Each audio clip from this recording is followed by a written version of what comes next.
Good evening, Colts Nation. Yeah, that's right. Evening because we're coming to you live. As always, this is the No Horsing Around podcast. We are two dudes talking Colts. We're your hosts, Steven and Zach. And today, I got like goosebumps, man. It's game week. It's Absolutely. week one, man. Yeah, we're playing actual real football. It's exciting to see that, Steven. And all off season we've been building these narratives. What's our team going to look like? And I guess it looks like we're going to find out what they look like in just a few short days. We're going to play a very worthy opponent in the Seattle Seahawks, and we'll get into that. We love these live streams. I always wanted to start off kind of by saying thank you to all of our people that follow us on whatever platform it would be. YouTube is our main platform. That's the thing that we went for 400 subscribers before week one. You guys have got us almost there. I mean, I think at doorstep, baby. Doorstep. We're 16 people away. So we're asking you to go there, help out our team, join our family, the No Horsing Around family, and subscribe to our YouTube channel. And Steven, you know how we do, man. We just dive right in. Put your comments in here. We're gonna throw you up. We're gonna shout you guys out. We want to have a full interactive show this whole time. We love putting your comments up and just kind of piggybacking off of that and let you guys take control of the show. So we want to know what you think about this game. I'll start off by saying, obviously in this game, enemy number one. We'll just take them player, section by section. Russell Wilson, man. I mean, it all starts and stops with Russell Wilson. Like, if you can't find a way to contain this guy, you're going to have a long day. I mean, he's a Hall of Fame quarterback. I mean, there's no other way of putting it. He kills you with his legs. He kills you with his mind, and he kills you with those deep chunk plays. I mean, you've got DK Metcalf, who we'll talk about in a little bit, Tyler Lockett, who we'll talk about in a little bit. But he has so many different ways of beating you. You have to play sound football. So Russell Wilson, public enemy number one. What up, Rondo? Thanks for hopping in. What up, Adam? Thanks for hopping in as well. You always support us. What are your thoughts on Russell Wilson? Just real quick. He's my number one person to be afraid of, hands down. The team revolves. I mean, the saying last year was "Let Russ cook," right? Like, that was the saying anyway. That was the plan. He is, once they transitioned away from Marshawn Lynch and the Legion of Boom, it went to Russell Wilson, and he controls the whole show. He wants it that way, though. There's a lot of talk during the offseason of him wanting out. He was tired of getting hit. But he runs that whole show in Seattle. And, yeah, I mean, to beat them, it starts with stopping him. And in my opinion, it kind of almost starts and ends with stopping him, just because I'm unsure of the talent in other positions. But he's tough, man. Yeah, I think Goran, I think I'm pronouncing it right. Goran, he says Russ is overrated. I mean, he's already starting on there. And I love it when the boo birds come out, Steven. I love it when Colts Nation kind of hammers down and says, you know what, we're not scared of anybody. But you're right, man. I mean, Russell Wilson, it is what it is. We all know he played behind that terrible offensive line last year. That didn't help things. That's one of the reasons that he kind of demanded that trade in the offseason. Didn't work out very well for him, huh? He's starting week one against the Indianapolis Colts. So let's just see. We know how that trade demand went on, but I would start my game plan. If I'm Matt Eberflus, I would start my game plan with Russell Wilson, and then kind of, the variation as far as that goes. I'm interested. We're going to talk about both, and we can go back and forth. DK Metcalf, Tyler Lockett. Which one scares you more? Russell Wilson, Tyler Lockett, DK Metcalf. We want to hear it in the comments. Thanks, Lawrence, for hopping on. DK, Tyler Lockett. Which one you got? DK. It's okay. It's definitely it's DK because of his ability to take the top off the defense completely. Lockett's reliable, solid, a really solid player, in my opinion. And this was something that we kind of went back and forth a little bit on Twitter this past week, was that you have two stars, in my opinion, on offense. You have Russell Wilson and DK Metcalf. You do have solid players. and Lockett is one of those. But Metcalf, his ability to take the top off the defense, hit that deep ball, and go kind of out of nowhere is frightening. And Russ's ability to seemingly have this mind meld with him is a really interesting thing. And it's kind of it's reminiscent a little bit of T.Y. and Andrew Luck, where Andrew could just throw it and with his eyes closed and knew where T.Y. was. Russ seems to have that with DK, and so that frightens me. Yeah, you're exactly right. And I was just thinking about, Lockett's kind of tricky. Lockett has those games where he just goes off, right? Like, thanks, Lawrence is in here, man. I mean, he's going to hit us up. I know Lawrence is going to be and Lawrence and everybody else who's giving you all predictions. Trust me, we're going to pop those up later because we are going to give our predictions, and we're going to give you guys your just due too. We see them. Everyone else will see them later. Absolutely. So to piggyback off of that, I think Lockett has these great games where he just like goes crazy, right? Like these 170-yard games with 2 or 3 touchdowns. But all in all, I think Metcalf is week in, week out. Metcalf, he gives you more of an obstacle because, like you mentioned earlier, he takes the top off, he gets the underneath stuff, and he just doesn't need a lot of space to really do something special. I still almost just blows my mind that guy slipped all the way through to the second round. We all knew his 40 time. We all knew the way that he was built, and everybody in the NFL passed on him in the first round, and it's just been gold. Him and Russ. He seems to trust DK more than anybody on the team, and for me, I think this game's going to be a lot about matchups, right? So you're going to see a lot of people go to that third cornerback. I think Rock Ya-Sin's going to get the first crack at it. They may rotate some guys out. We'll just have to see how the in-game, the switches and coverages that we play. I would bet almost anything that when that third cornerback, be it Rock Ya-Sin, TJ Carey, whoever it would be, I would bet they're going to go heavy that side, draw pass interference, just really try to test that third cornerback on this team. And that's not to mention, news comes out today, Xavier Rhodes comes up with a limited practice injury, kind of out of the blue. And that just you're thinking, oh my gosh, man, we're going against Russell Wilson, 2 really good wide receivers. We need all hands on deck, and we're kind of going backwards a little bit. But I do know, for Colts Nation, a lot of times Xavier Rhodes was on the injury report, but he found a way to go out there and still play good football. So that's my 2 cents on the wide receivers. Yeah, and you brought up a great point, and I wanted to touch on it too. And really quickly, shout out. I have my shout out from one of the first ladies of No Horsing, my wife, with my daughter apparently eating cheesy puffs right now. So, but you touched on something too. We talked about his ability to take the top off the defense. We talked about the trust that Russell Wilson has in him, but you definitely hit a great point too, which is his size. He is a matchup nightmare because he is so large. He's not a Tyreek Hill who sometimes looks like a Smurf running around on the field. DK Metcalf is a big dude, and we don't necessarily, Xavier Rhodes is a good size, but we don't necessarily have large corners. So that's going to be an interesting matchup too to watch. And like you said too, he does, like him and Russell Wilson, they seem to have this connection where he can just, I think Rondo said it best in our comments was DK's on that short list of just throw it, I'll catch it. 100%. And that kind of is what happens. Yeah. He's like there's certain receivers in the NFL that are just human erasers, right? Like you just throw the ball up there. That's kind of what I see, eventually, like I would love to see Michael Strawn turn into that type of receiver where you just throw it up, even if it's not the greatest ball, and they just snatch it out of the air just because they're just a better player. They're a better athlete, when it comes down to it. So I would agree with you on this one, Steve. And I know sometimes we're on opposite sides, but on this one right here, DK Metcalf, 100%. Lawrence chimes in and says, what if Rodgers is on him bigger and faster to keep up with DK, especially if Rhodes can't play?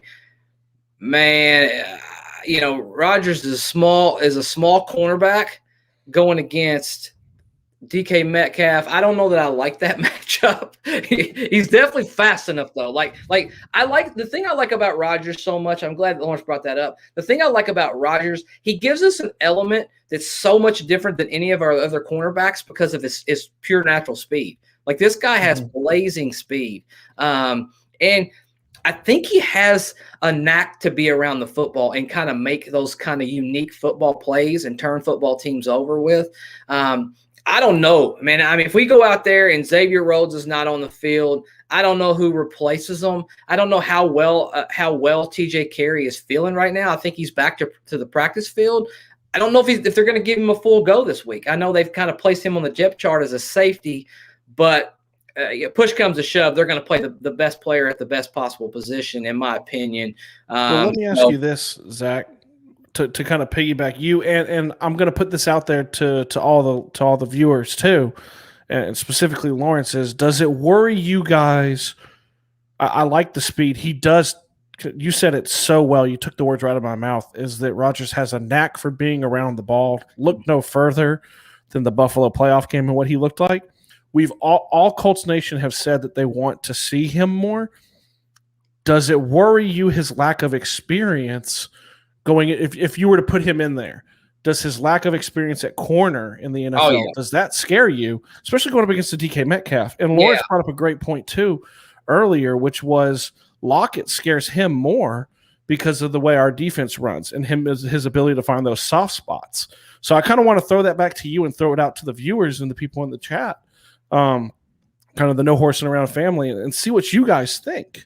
No, it's a great point. I mean, it's almost one of those situations, as we're sitting here, we're doing this live stream, you're damned if you do, damned if you don't, right? Like you got to pick which one you want to go. And they know that probably going into this game. And another thing that kind of stands out to me is that we played the most zone defense of any team in the National Football League over the last 3 years, right? Like we're pretty much not going to come out of this zone principle that we play. Every once in a while, Eberflus gets a little bit aggressive, but not a whole lot, man. And you see an injured guy out there. What are you going to do if you're the offensive coordinator? You're going to move the guy over there to whoever's on that third cornerback position and say, this is the matchup that I want. And your third corner's just going to have to go win. I mean, that's what it all boils down to. They're just going to have to win and make some plays. But, to piggyback off of that, Coastal Loyalists had a great point earlier. This defensive line is going to have to get lots of pressure on Russell Wilson, but not just that. They've got to be super, super disciplined with Russell Wilson because great pump fake. I mean, people just don't give him the credit that he deserves, I feel like, because he's out there on the West Coast. He's great at pump faking with the football and then still taking off and running from next thing 10, 15 yards. I tell you what, man, it's going to be a rough game. That D-line is going to have to be – and when you get your hands on them, Kwity Paye, especially being a rookie, you've got to bring Russell Wilson down, man. Like you cannot let him slip because the moment that he slips those sacks and those tackles, that's when he just launches that ball out there, man. I mean, and it just goes out. And that's what we're trying to not do. This defense is designed to not let plays like that happen. But yeah, it's going to be a very interesting matchup. Shout out to Cody, man. Bring the juice. Thanks for coming on here. We are on the road to 400, by the way. So we are 16 subscribers away to having 400. That's a big deal for us. We wanted to have, before kickoff this Sunday, 400 subscribers. That was our goal.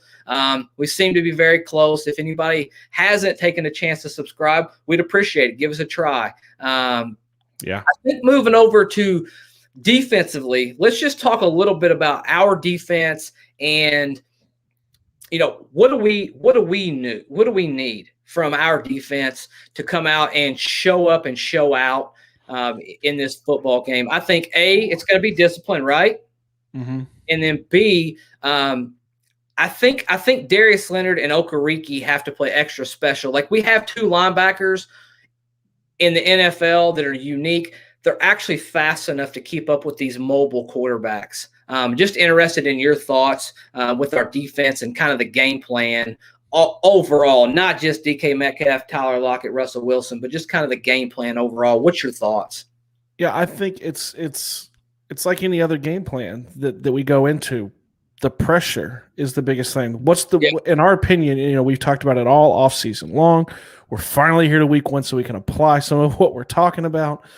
The corners worry people outside of Kenny Moore and Xavier Rhodes. We are a little concerned. How do you fix that issue?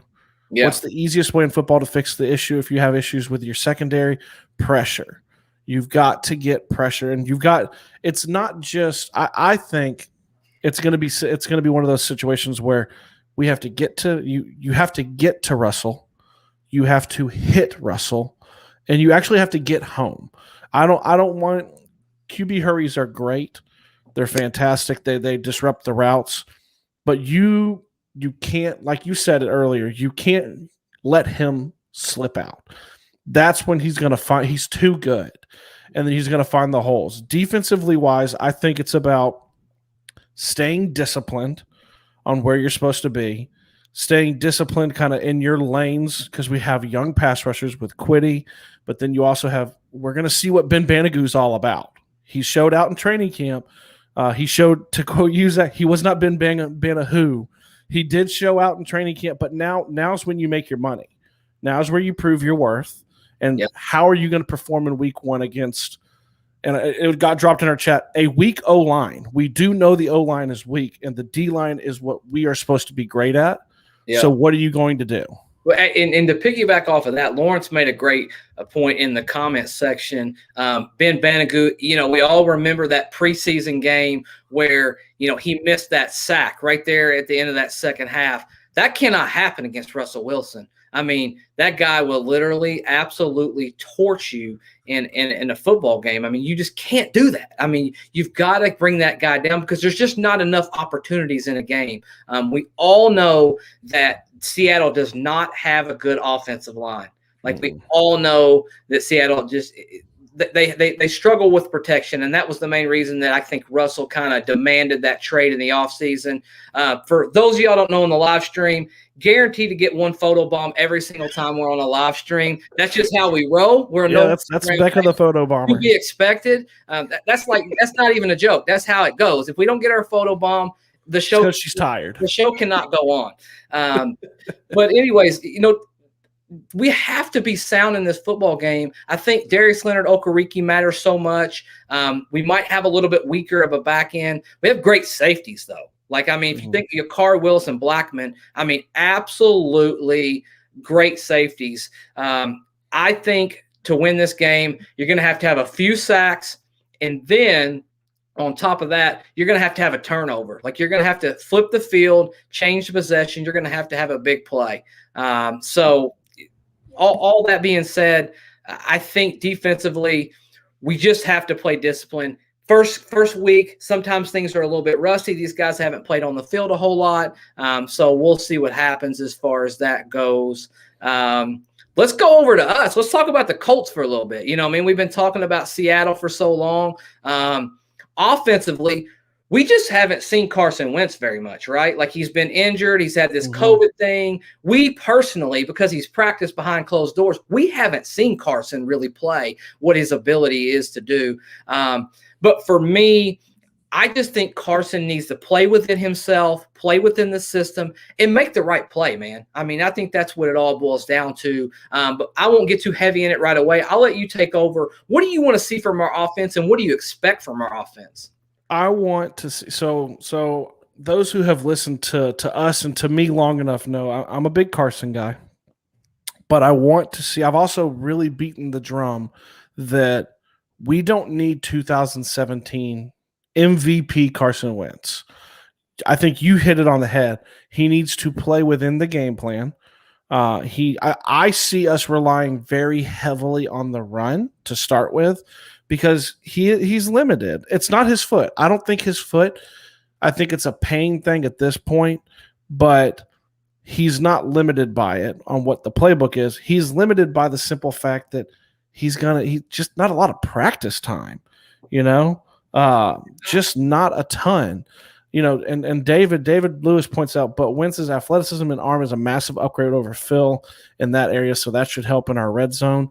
He mentions that because earlier he mentioned, I want to make sure I get back up there to him too, that we really, it goes without saying, but it's a great point, David, is that we have to get home in the red zone.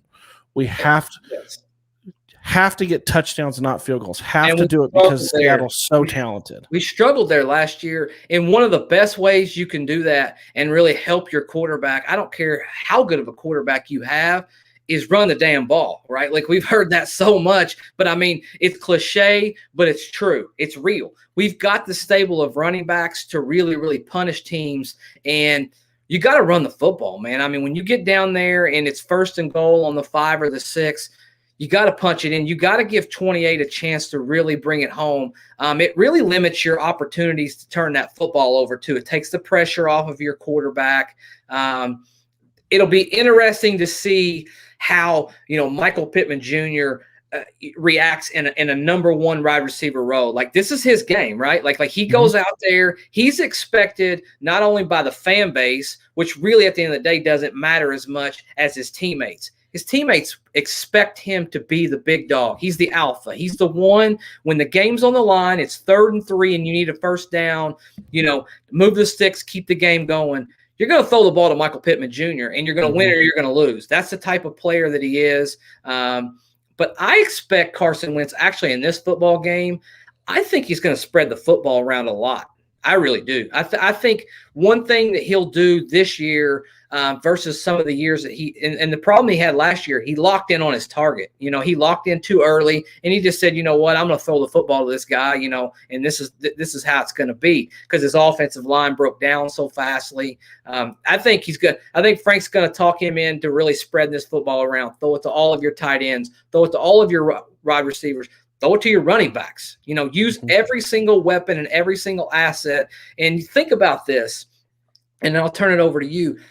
He talked a pro football Hall of Fame quarterback in Phillip Rivers into playing a different style of football. Like, Frank Reich literally talked a guy who had been playing a brand of football for years that had been successful into playing a different style of football for the betterment of the football team. If he can do that with Phillip Rivers, and we all know Phillip Rivers is headstrong and he believes in his ability, I feel like he can do that with Carson Wentz as well.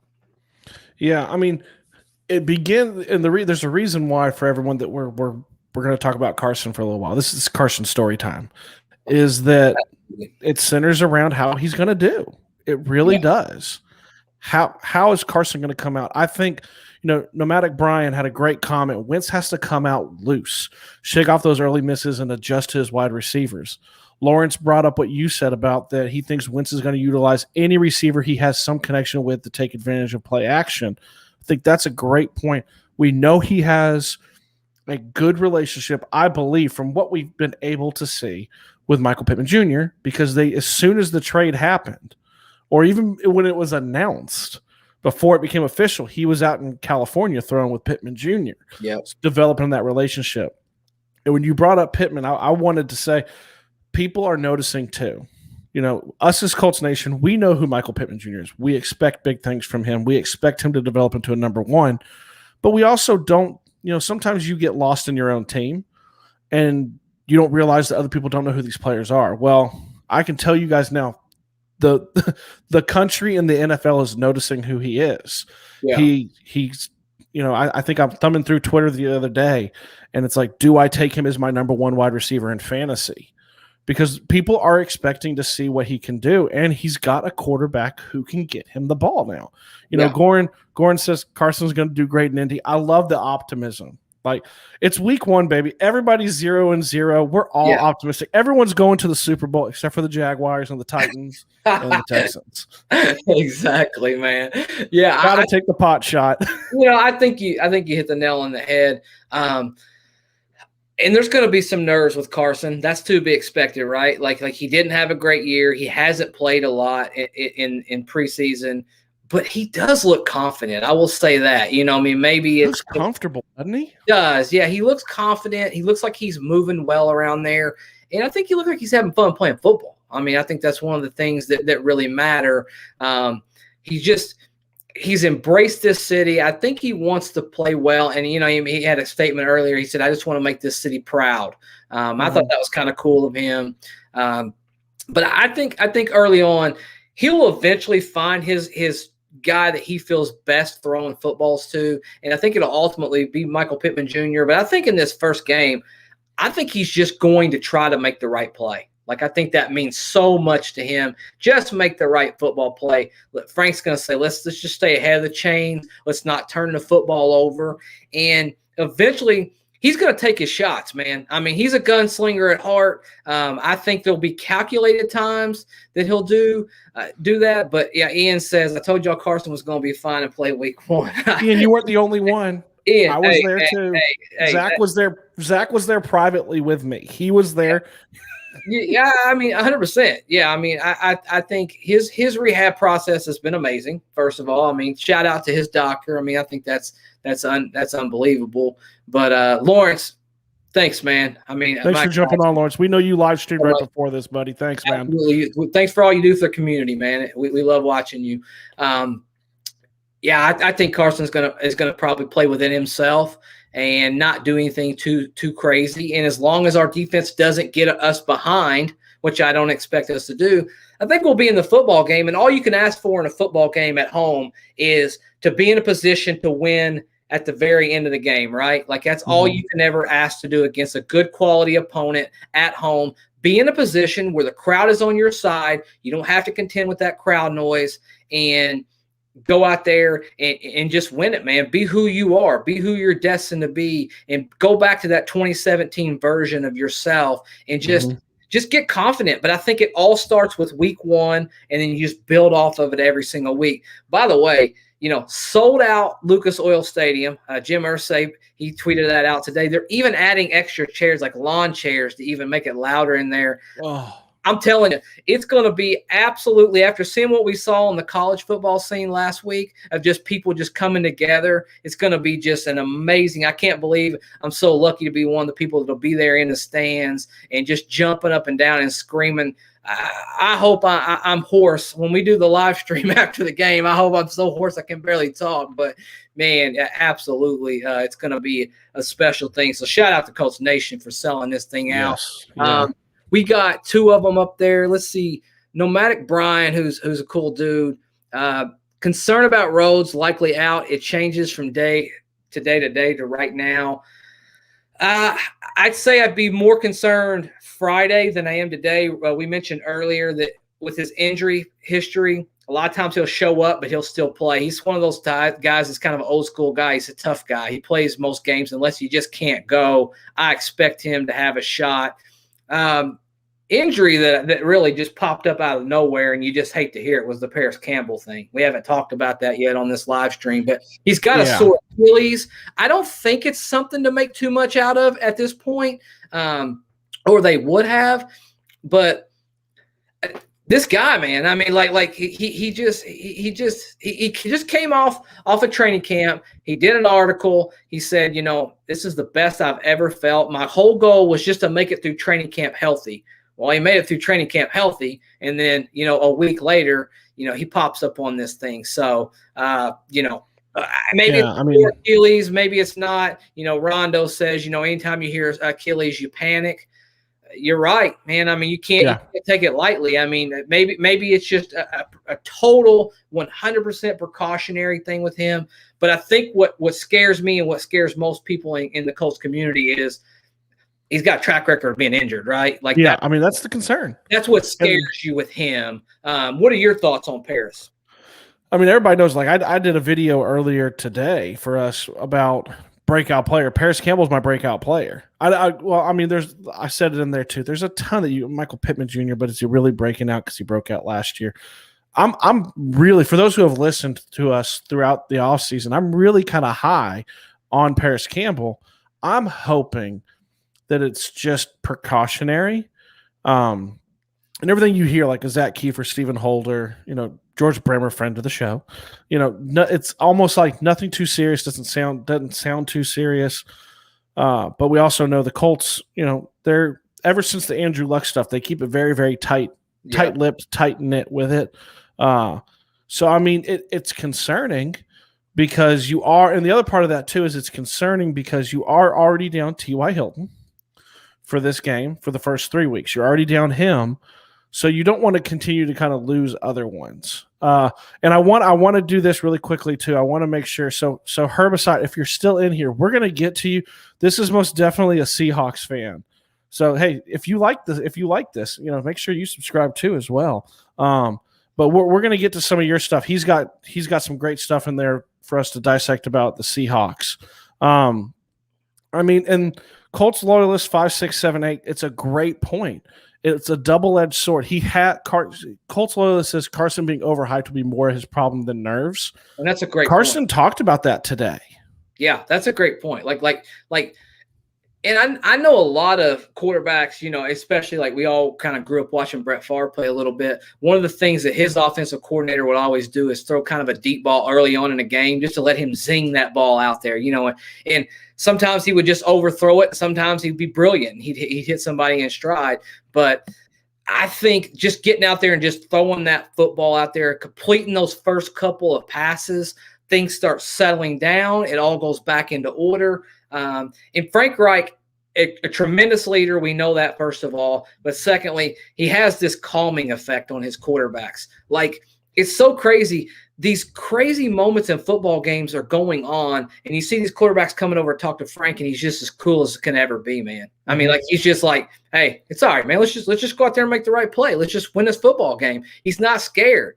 And that's what you want out of your leader. And I think that will project onto Carson as well. And as this game goes on, I expect him to get more accurate. I expect him to get more confident. And I think Frank's going to give him his opportunities. He knows who Carson Wentz is. He's going to give him his opportunities to throw a few deep balls down the field, especially if a Paris Campbell's out there. I expect him in the red zone, maybe. Who knows? You might see a Michael Strawn sighting in the red zone. One of those crazy little fade routes or something that he was so famous for catching in the training camp sessions. We'll just have to see, man. Running backs, we got a stable of great running backs. I think it's Taylor. I think it's Hines. 1-2 in this game. I think we're going to use a steady dose of those two guys. How do those players impact this football game, Steven?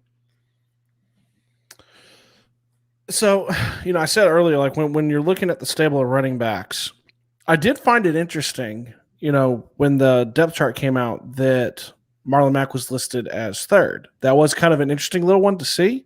Yeah. That does make you wonder, where's he at? Because he did look good. But like I said too earlier, I think early on in the game, they're going to rely heavily on the run. And I do think kind of they're going to, Reich's not stupid. Reich's a fantastic coach. There's a reason why he just got an extension. He's going to give Carson easy throws to start with too. Maybe dump the ball to Naheem, crossing, nothing to get him into a groove. He did it with Rivers. He did it with Jacoby. He did it with Luck. You want to start a good coach and a good play caller gets his quarterback in a rhythm quickly. And so I think he's going to do that. I think he's going to hand the ball off. And, it's going to be interesting. Lawrence pointed out earlier, I'm not going to backtrack all the way up to it, but I'm going to give him credit, is Seattle has a very good defensive line. They also have not the strongest secondary outside, and I'll give Herbicide his due because he did point it out, and I do know he's still in here, is they do have really solid safeties. Now, I will also say Jamal Adams, in my opinion, is more of a blitzing safety. I'm not overly concerned, I guess, and this might make me sound naive. I'm not as concerned with him in regards to coverage.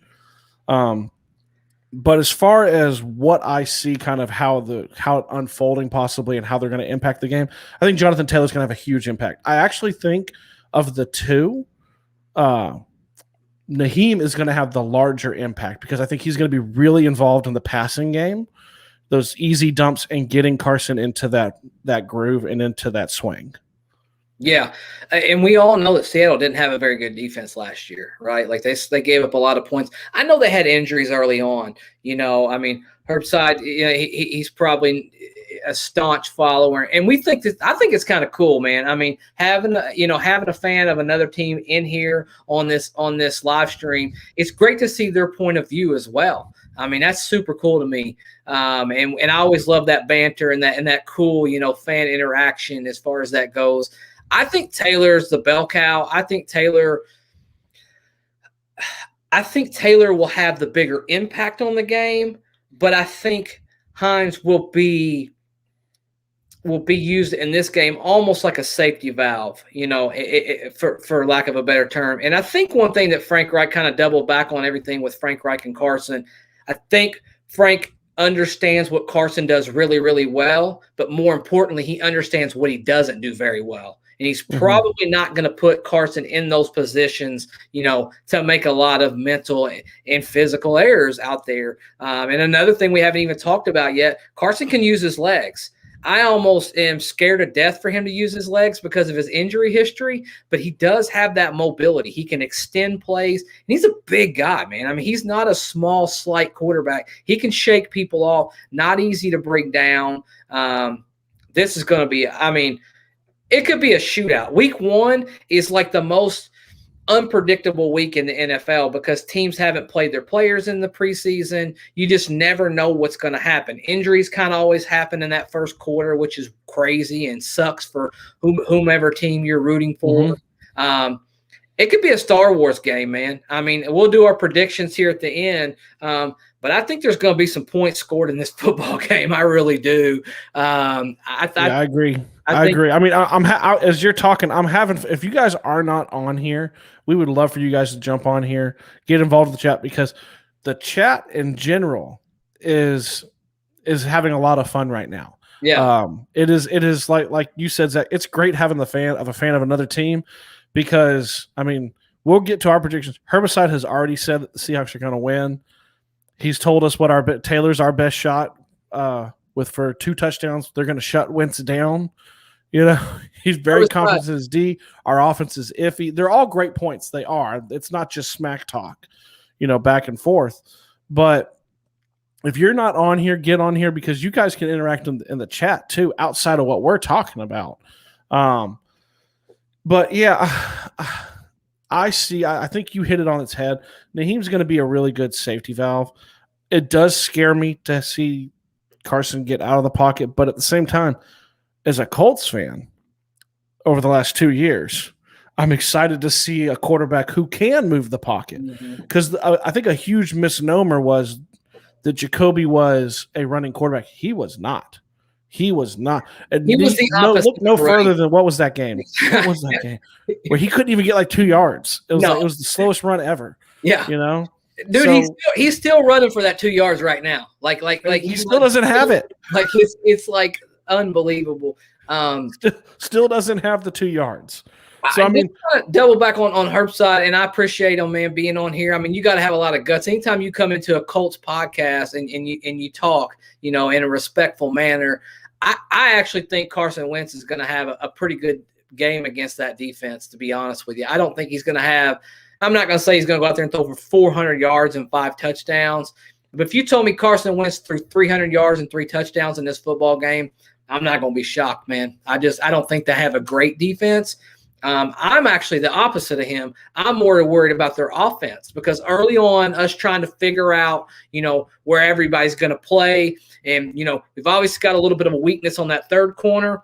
Might even have Xavier Rhodes missing this game. So if you have to deal with both of those things and you couple that with DK Metcalf and Tyler Lockett, not to mention some of their other weapons, that makes it rough. That makes it rough. That puts a lot of stress on your defense, especially with a really, really good quarterback. So let's kind of segue. We've talked about almost every player under the sun on both teams at this point. So let's kind of jump now to and you guys in the comments too.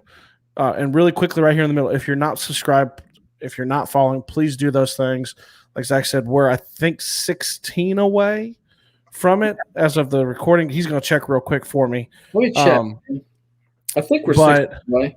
Our goal is 400 by kickoff. Y'all help us get there. We're 14 away now. We are 14 away. We are Zach Pascal away. Exactly. From getting to 400 before kickoff. But, and I want your guys, the chat has been fantastic. I want you guys to continue this. Zach, I want to get, let's have fun. Let's do two. Give me two keys to the Colts getting a victory on Sunday.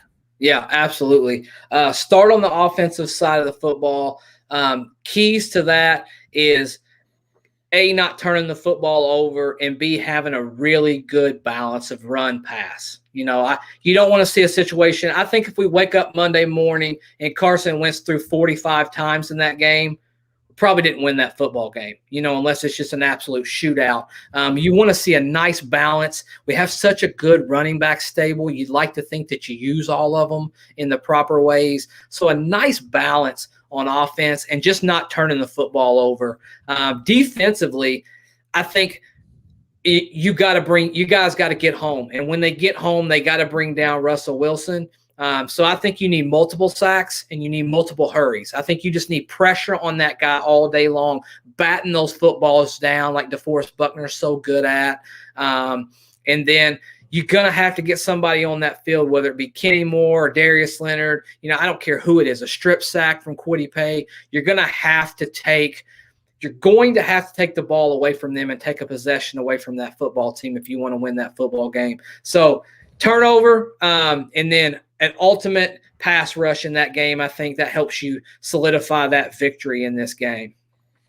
Yeah. So before I give to mine, a thing popped up, and Herbicide, man, you have got guts. I love it. I admire it. I'm gonna pop this so everyone can see it. Herbicide said they play in the NFC West. They face Donald, Ramsey, Floyd, Bosa, Warner, Ford twice a year. Our defense does not scare him. Everyone's entitled to their own opinion. All I'm going to say is top 5 defense into DeForest Buckner. Come on, man. Like, you can say those things. You can. I'm gonna take a second because I'm really glad you're here. But you can say that those are the players. Yes, Donald is legitimate. Ramsey is legitimate. All the players you named are. Your O-line is still weak. Like we have discussed this. We discussed this earlier in the show. The Seattle O-line is weak, and we do know that the Colts defense is a strength. So it's not exactly like it's strength on strength here, And there is a reason that Seattle has become known as kind of the Russell Wilson show. And there's a reason why one of my keys is going to be that you have to contain him. Yeah. I'm not going to say that he's not going to have 300 yards. But if you can kind of contain it and stamp it down to where it's a dink and dunk, don't let him beat you over the top. Don't let DK do these massive one-hitters that score in 10 seconds. You're going to have to kind of keep Russell Wilson in check on offense. On the defensive side of the ball, I think that, for the Colts offense, it's like beating the horse. I can't help it. It's Carson. It's going to be, how does Carson react to his first game in Indy? Does he do what's necessary? Is he okay if the game plan only calls for him to throw the ball 25 times? Is it okay for him to just dink and dunk? But I am with you too, Zach, that I think it wouldn't shock me if I woke up Monday morning, Colts have a win, and Carson threw for 300 yards and 3 touchdowns. That wouldn't surprise me. But he has to play within the game plan. Pick his spots. Dan Orlovsky talked about it. I think it was Zach Kiefer quoted him. And he said he has to pick his spots where he's going to be 2017 Carson Wentz. Know when to play the hero ball. Know when that's the big play you can go get, and know when you just need to probably eat the ball, throw it away, or run out of bounds. So I think those are really key to what the Colts need to do on Sunday. Yeah, 100%. Herbicide's still getting in here, just chiming at it. You're right. They've had a really good team, a really good run. I don't think this is the same football team that Russell Wilson had early on when they were making those, Legion of Boom, making those Super Bowl runs. He's a great quarterback. I would never take anything away from him as far as that goes. he is still an elite level football player. And anytime you have a quarterback like that, you kind of erase all the other deficiencies. But I think if you would take him out of the equation, Seattle's just an above average football team. But then you add him in there, and you've got an incredible facilitator of the football. He's a damn good football player. I will never take credit from that. And unfortunately for you, we're gonna beat your ass this weekend, and ain't nothing you can do. I said it. We're gonna do the predictions a little bit, and I say again, and Zach is with me. It's so cool to have another fan from another team somehow find us and come on here to talk smack. I'm perfectly fine with it. I am with Zach too. We are going to beat that ass. I'd be surprised. But at the same time, I say this because I am a bleed blue Colts fan, and I take nothing away from Seattle. Seattle is a tremendous team. Russell Wilson is a future Hall of Famer. Pete Carroll is an amazing coach. You do have holes. Y'all did just pay a box safety the most money in the history of the NFL. He can't cover. So, I don't know. But, it all in all, I mean, and Herbicide says best, sweet love competition. It's going to be a great game. I would be surprised if it's a blowout either way. 100%. Yeah, I mean, that's absolutely, I'm on the same page. You ready to make a prediction, Steven? Let's do it, man. We got some prediction time. Zach, I'm gonna let you go first, and then we've got predictions from earlier from you guys. We'll pull those up so you and give you guys your predictions out here too. Yep. So before I even start, drop it in the comments. We want to just hear what your prediction of this football game is. If you're still in here, we're very interested. We'll try to throw as many of them up as we can. Gordon, he's a Colts fan since 1997, man. That's back in the glory years right there as far as that goes. I'm going to go high scoring game. I think early on, you're just going to have a little miscommunication on both sides of the football. I think, the one thing that's really going to play a part in this football game versus most games as the season goes on is these guys have not played in front of 60,000 people for a very long time, right? Like they've not been in that type of environment and that type of noise. It gives us a real edge, I feel like, when it comes down to those crucial moments. I'm going to go Colts 34, Seattle 31. I think we win. It'll be a close football game, but I do think it'll be a high-scoring football game, and I think at the very end of the day, we have enough to get over the hump and take down Russell Wilson. We haven't won a week one game for a very long time. I think that changes. I think it means a lot to these guys. Jim Irsay came in there and kind of talked to the team and let them know, just how important it is to get off to a good start, especially playing this gauntlet first month that we're going to go through. There it is. I'm 34-31. Indianapolis Colts beat the Seattle Seahawks.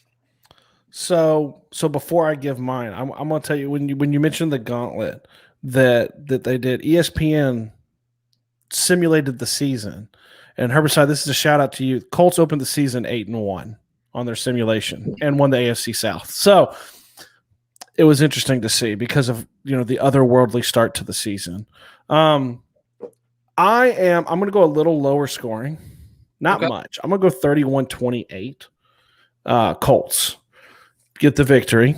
I think playing in Lucas Oil is a big deal, and not playing obviously in Seattle is a massive deal because you hit the nail on the head. They have not played in front of 60,000 fans, and the 12th man in Seattle is a real thing. And not having played in front of that amount of people for this amount of time, and then having to go into that environment, that would be dangerous, for lack of a better word. Plus, I also think Carson's going to pick and choose his spots. I think we're going to run the ball heavily because the other part, too, that I think, and Herbicide brought it up about the sacks from Adams. He had more sacks than Buckner in less games. He's still a safety. Safeties aren't supposed to have more sacks than the D tackle. So, but you neutralize that by running at him. I can find facts whenever I want to, and I can find videos of Jamal Adams getting run over by running backs, and that's what That's what Taylor will do. But you neutralize the effectiveness of the line by running right at it and right at Jamal Adams. So I think they're going to run more. I could see Taylor having 100 plus yards, maybe a couple touchdowns. So I go 31-28. Okay. And man, when you asked them, they didn't disappoint dropping it in. Colts loyalist 5678, Colts 31-27. Yeah. Nomadic Brian, Colts 23-17. I mean, we got a lot of love. I mean, obviously, we are guys. Way early. That one's so far down there. We probably can't find that one at this point. But Lawrence did have one on there. Lawrence, I'm scrolling up. If you kill, there we go. Okay, so Gordon, 20-0. That's an odd score. 20. I like it. Touch odd, but I'll take that. I like it a lot, man. Lawrence put out 31-28. Great minds think alike, Lawrence. There we go. Here we go. Yeah. So, hey, at the end of the day, all we really care about is the Colts going out, executing, getting that win. Let's see. I want to make sure I give Herbicide his due. He has Seahawks 27-17. So, all in all, across the board, like what we said too, it's not going to be a blowout either way. And even a diehard Seahawks fan who's brave enough to come in to a Colts live stream podcast and talk some trash. Yeah, it's a 10-point game to him. Yeah, why not? Still above ground. That too many so-called experts claim the Colts are not going to the playoffs. I even saw one guy that Indy would finish third in the division. Boo. First, I almost don't even want to talk about that. But I'll tell you, I think the Colts are going to have a damn good football season. I really do. I really do. And we got we might have got us we might have got us another Seattle fan here at the very end here. Look at all of this crap, man. We got. I'm trying to. What is this? We have made more upgrades for Russ. This new blueprint from Sean McVay, disciple. Michael, I'm trying to read it, man. I'm getting what you're putting down. You're talking about the different players. It's a tough read. If you're saying disciple, I assume you're not talking about Reich because Reich is not a Sean McVay disciple. No, I think he's. Is that the new offensive coordinator in Seattle? He's a Seahawks fan. Yeah, I think he's saying they've made some upgrades for Russ, added some players. As far as that goes, there's no doubt. They've tried to do what they can do with what they've got. Michael, thanks for chiming in. It's Carson Wentz, Michael. Carson Wentz will be starting week 1, and Carson Wentz will be the winning quarterback week 1. That's just how it's going to go. Thank you. Yeah, he was talking about Seattle's OC. Yeah. I mean, it's gonna in the end, you guys. It's gonna be a great game. Week 1 is here. Like football is like 100%. Zach hit it on its head. I mean, college. We all watched college football last week. I begrudgingly watched my Hoosiers just lay an utter egg. But the stands were full, and it reminded me of why, like how football's supposed to be played. It's supposed to be played in front of 60,000 fans. And my boy Zach will be in person screaming loud and proud for the Colts this Sunday. Yes, sir. I sure will, man. I'm excited about being there. Guys, it's going to be an amazing environment. I think it's going to be one of the coolest environments. I haven't been in a packed out Lucas Oil Stadium, it feels like, in so long. So to be out there with whomever's going to be there, hit us up, man. Let us know on Twitter. Let us know on YouTube. DM us, whatever. Let us know if you're going to be there. We want to connect any way we possibly can. And it's going to be awesome. I mean, I think there's no doubt about it. It's going to be an amazing first week 1. We're going to cover it right away. Steven and I have already talked about that. We're going to get right on top of it. We'll have something special for you guys to react right after the game. And it should be fun. We love these live streams. These live streams are so cool because you guys are always so interactive. This is our very first live stream that we've ever had a fan from the other team. We hope this kind of keeps going as the season goes because it's cool, man. It's cool to have a conversation. It's cool to talk football with anybody. We've always said this. say what you got to say. We'll call you out, man. We'll give you your just due on our podcast. So yeah, it was super cool, man. I'm ready to be there. Yeah, I mean it's really cool, and we put a video out this last week of kind of like the beginning of No Horsing and Zach coming and kind of just a kind of an appreciation one, and this goes for it. I mean, just we're kind of trying to wind down, and we just got people jumping in here. Marquise, Colts Nation, Gorin, let's go. Colts loyalists, good luck to all the Colts. And even our Seahawks guys chiming in. Herbicide, talking about the weapons they have and all these different things. I'm loving that you guys are here. I appreciate that you guys are here. I can't say it enough.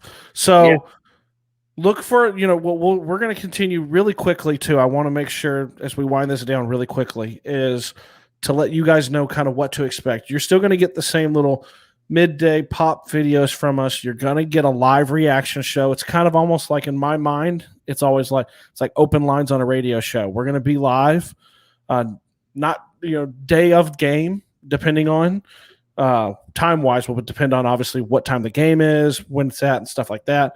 For you guys to come on here and react, and then we'll have kind of take a breath, and we'll have another kind of 24 hours later or 48 hours later. How are you feeling now? And then we're looking forward. We're excited because the season's here. Yeah, and we're gonna get to kind of talk about it with hopefully 400 of our closest friends, and keep growing. Like Zach always says, I'm going to let him do the pitch to get you guys to subscribe because he's better at it than me. Well, I don't know about that, but first and foremost, the one thing that we've always done and we've done from the very beginning is ask you guys to join our family. We talk with you guys. We don't talk at you guys. We just want you to be a part of the Colts community. We love being a part of the Colts community, and we love giving you your voice. That's why we do these live streams. That's why we try to be so interactive on Twitter, YouTube, wherever you're at. The Facebook groups, we do a lot of those as well. But we're asking you to join the family. If you haven't subscribed, give us a shot. Sub down. We're going for 400 before week 1 kickoff. I think we're getting pretty close. But it's because of you that we can continue to do this, and we just enjoy it. We have fun. This is what it's all about, getting on here, talking ball with all of these different people that we, honest to God, Stephen and I would have never had the pleasure of meeting, if we weren't doing this podcast right now. So super cool, super big shout out. Rate, review, like, subscribe, share, and join the family, man. I mean, it's just really that simple, and that's what we really are. At the end of the day, we're just one big old Colts family that loves talking football, and we'd love for you to be a part of it. Give us a shot. Yeah, and I want to say one thing. I'm gonna get us exited out of here is y'all feel free to stay in the chat, man. It stays live afterwards. I see you guys kind of still going to and Colts loyalist, you are right. Win or lose, we would love to see Herbie and Michael Crowhorse show up again next week. Come on back in. You guys are welcome here anytime. Feel free to subscribe. Feel free to just jump in. So you guys know how we end this all the time, right? Like, I love you. Zach loves you. We're out of here.